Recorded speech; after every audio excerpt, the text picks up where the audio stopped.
يا بعد دقات قلبي دق دق، هذا خذ الشرموطة الشيطان بن دير الزور، حصرت أخته بشد السكين على اعتزال تمام، وهذا صوت أخته اسمعوا.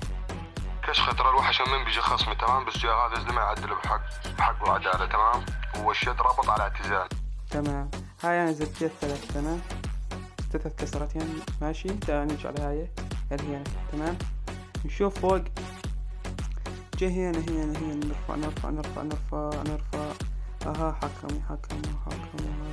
شاف كروب وين شد اعتزال، وين قال شد اعتزال، شد ربط بطوش، ارفع شد اعتزال، اخته قالت شد اعتزال تمام، قلت له تعال شد يعني تمام.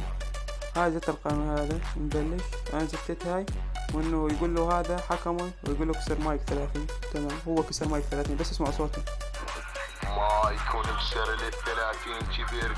هذا جاي من النوم وجاي يسجل، لا يعرف يشد ولا شيء تمام. وهذا الحكم شلون الحكم يصير يشد، الحكم شلون يصير يشد، بس اسمعوا الحكم اسمعوا. جل على الماي طبعا يا بعد روحي المستر. شبيك منو ما يتلك اذا انك انت حكم شلون الشد، بس اريد اعرف اذا انك حكم تمام.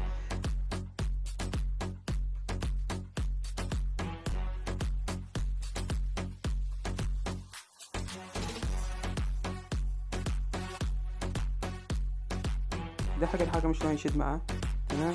ارفعوا الحكم يا اخي المنيو كذا ما قطع اهلك يا ابو النور. شفت شلون الحكم يشد معاه، بس اريد اعرف الحكم ليش يشد تمام. وهنا طبقت الحكم مايكين، بس انا قلت له ما سب الحكم، سبيت الشيطان، وقلت للحكم انا ما سبك تمام، اعتبر خضوع تمام. واذا الدنيا صارت غابة مو شرط انه انا اصير حيوان تمام. هذا المثل يقول لك اذا الدنيا صارت غابة مو شرط انا اصير حيوان، وانا ملتزم قانون الشد وملتزم كل شيء. وذول فروخ 2020 خربوا محت الشد ويلا سير تشاو.